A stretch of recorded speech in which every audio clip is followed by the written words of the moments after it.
Shalom bagi kita semua. Ada seorang pemuda yang bernama Tafayev. Dia seorang yang alim dan setia dalam menjalankan keagamaannya. Sekalipun dia bukan orang yang sempurna, tapi dia tidak pernah melakukan perbuatan tercela. Bahkan dia tidak pernah berpikir untuk melakukan perbuatan yang menghancurkan hidup orang lain.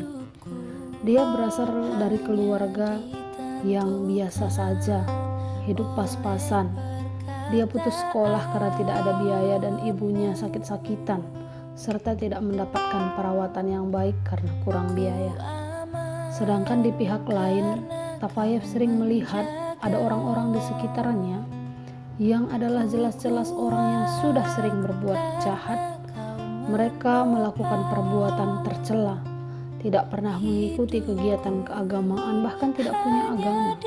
Tapi mereka malah hidup makmur, kemana-mana berkendara mobil mewah.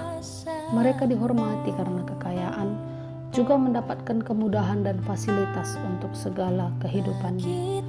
Tafayev bertanya dalam hidupnya, kenapa kenyataan hidup harus bertolak belakang seperti ini? Kenapa justru orang-orang yang setia menjalankan agama hidup menderita, sedangkan orang-orang jahat malah hidup enak? Tafayev merasa ini tidak adil. Dia merasa putus asa, lalu memutuskan meninggalkan semua perilaku baiknya, meninggalkan agamanya, lalu masuk ke dalam dunia hitam, dunia yang jahat.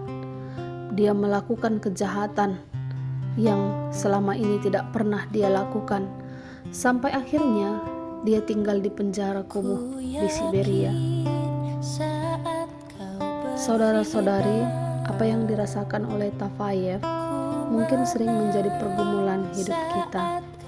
Kita merasa bahwa sekalipun kita sudah berbuat baik, tapi kita terus-terus menderita di dalam hidup kita. Dalam renungan kita, pemazmur juga tidak mengerti kenyataan kehidupan. Sebagai manusia, dia merasa cemburu, iri hati terhadap apa yang dialami dan dinikmati oleh orang-orang fasik. Pada ayat yang ketiga dia berkata, sia-sia sama sekali aku mempertahankan hati yang bersih. Ia menyesali ketaatannya kepada Tuhan. Lebih dari itu, pada ayat yang kedua dikatakan bahwa ia nyaris tergelincir. Artinya, dia hampir mengikuti kehidupan orang-orang fasik dan mengingkari kepercayaan kepada Allah.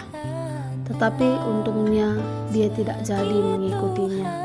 Ia tidak jadi ikut-ikutan pola hidup orang fasik, sebab kemudian dia sadar bahwa orang fasik itu sebenarnya tidak dapat menikmati kebahagiaan yang sejati, dan sewaktu-waktu mereka akan jatuh hancur. Di dalam situasi saat ini yang penuh dengan pergumulan dan kemalangan, terkadang kita sering membandingkan kehidupan kita dengan orang-orang yang fasik, orang-orang yang jahat, orang-orang yang tidak melakukan kehendak Tuhan. Dan kita sering cemburu terhadap apa yang kita lihat dalam kehidupan orang lain. Lewat renungan hari ini, marilah jemaat yang dikasihi Tuhan, kita menyadari bahwa kesetiaan itu penting, bahwa kehidup di dalam kebenaran itu penting, dan tetaplah teguh memegang kebenaran. Amin.